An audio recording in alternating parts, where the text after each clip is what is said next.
ya. Insya Allah bisa. Saya bisa, ya. Itulah semangat yang diucapkan guru Sekolah Dasar Negeri Kalangan, Solo, Jawa Tengah kepada murid-muridnya agar optimistis menjalani ujian nasional. Dalam ritual sungkeman ini, guru dan orang tua murid kelas 6 memberikan doa kepada siswa-siswi agar lancar mengerjakan soal ujian mulai hari Senin. Sementara di tebing tinggi, Sumatera Utara, ribuan siswa berdoa bersama lintas agama, Islam, Katolik, dalam nama Bapa dan Putra dan Roh Kudus. Ini kami mohon buat kami. Dan Buddha. Ketenangan spiritual memang diyakini masyarakat Indonesia sebagai salah satu faktor kelancaran menjalankan ujian. Dari Solo, Jawa Tengah dan tebing tinggi Sumatera Utara, Eka Hariwibawa, Catur Haryono, Metro TV. Sementara ritual yang berbeda dilakukan oleh murid Madrasah Ibtidaiyah Miftahul Ulum, Desa Trimulyo, Pati, Jawa Tengah. Jelang ujian nasional, hari ini mereka mendatangi makam leluhur.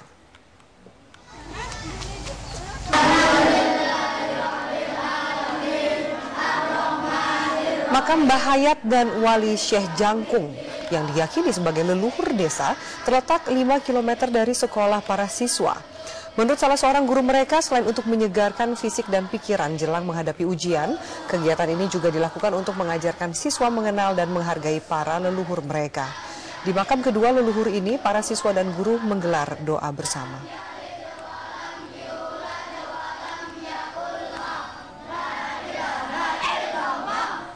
Ujian nasional tingkat SD tinggal di depan mata. Para siswa pun mempersiapkan diri untuk menghadapinya, tidak terkecuali seorang siswa yang terpaksa belajar di kandang kambing. Inilah Faisal, anak pertama dari 4 bersaudara yang duduk di bangku kelas 6 Sekolah Dasar Negeri Lemper, Kecamatan Pademau, Pamekasan, Jawa Timur. Bersama kedua orang tuanya, Faisal terpaksa tinggal di kandang kambing karena rumahnya ambruk. Anak pertama dari pasangan Matsuri dan Satumi, giat belajar mempersiapkan diri menghadapi ujian nasional. Berarti Senin ujian nasional.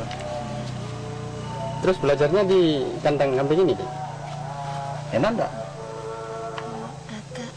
Enggak enak. Faisal yang bercita-cita ingin menjadi anggota TNI ini mengaku optimistis dirinya akan mendapatkan hasil yang sesuai harapan, sekalipun belajar dalam segala keterbatasannya. Dari Pamekasan, Jawa Timur, Hidayatur Rahman, Metro TV. Kita beralih ke informasi lain, pemirsa. 3 anggota sindikat pengedar uang palsu ditangkap anggota kepolisian Resor Ciamis, Jawa Barat. Dari tangan tersangka, polisi menyita uang palsu sebesar 120 juta rupiah. Sebagian diantaranya merupakan mata uang asing Brasil. 3 pelaku adalah ER, H, dan TH, warga Mangunjaya, Kecamatan Mangunjaya, Kabupaten Ciamis, Jawa Barat. Ketiganya ditangkap saat mengedarkan uang palsu di wilayah Padaherang. Sementara 2 pelaku lainnya kini masih buron. Penangkapan ini berawal dari informasi seorang penjual rokok yang mendapatkan uang palsu dari pelaku. Polisi terus melakukan pengembangan karena kedua pelaku yang buron memiliki uang palsu dolar.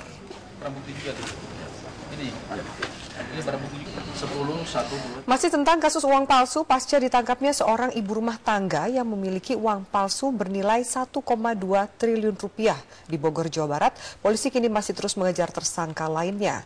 Dari hasil pemeriksaan sementara, tersangka UM atau yang biasa disebut Bunda tidak bekerja sendirian. Polisi menduga tersangka menjadi bagian dari sindikat yang sudah beraksi di berbagai wilayah di Indonesia.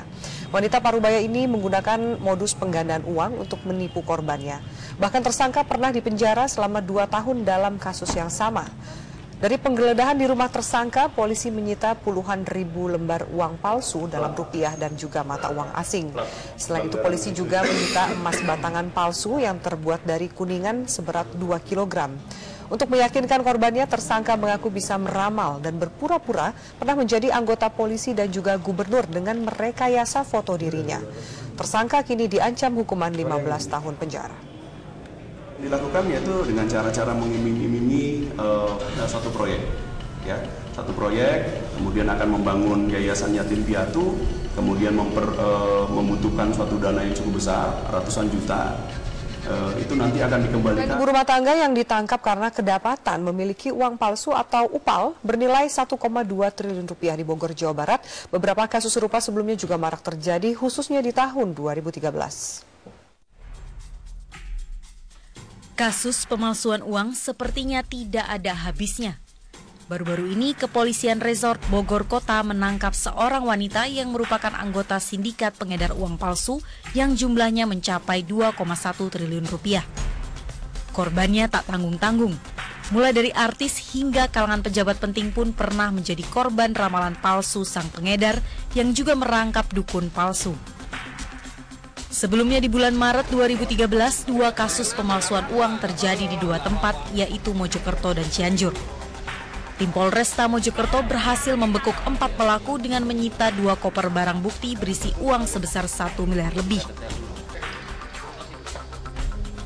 Sedangkan di Cianjur, 3 orang penyebar upal berhasil diamankan oleh Polsek Cibinong Kepolisian Resort Cianjur. Barang bukti senilai 279 juta juga ikut disita. Selain itu, di awal tahun 2013, Polsek Gading Rejo Lampung juga berhasil menangkap 3 pelaku pengedar upal beserta barang bukti sebesar 9,4 juta. Ancaman hukuman 15 tahun penjara sepertinya tidak membuat para pencetak dan pengedar uang palsu ini jera. Diperlukan bentuk hukuman yang lebih konkret dan tegas. Tim Liputan Metro TV. Pemirsa, untuk membahas lebih dalam mengenai pengedaran uang palsu, kami akan hadirkan informasi dengan Today's Dialog yang akan hadir pada pukul 21.30 dengan tema Uang Palsu Ibu Jenderal. Dan Metro hari ini masih akan terus berlanjut dengan informasi lainnya. Sesaat lagi, pemirsa.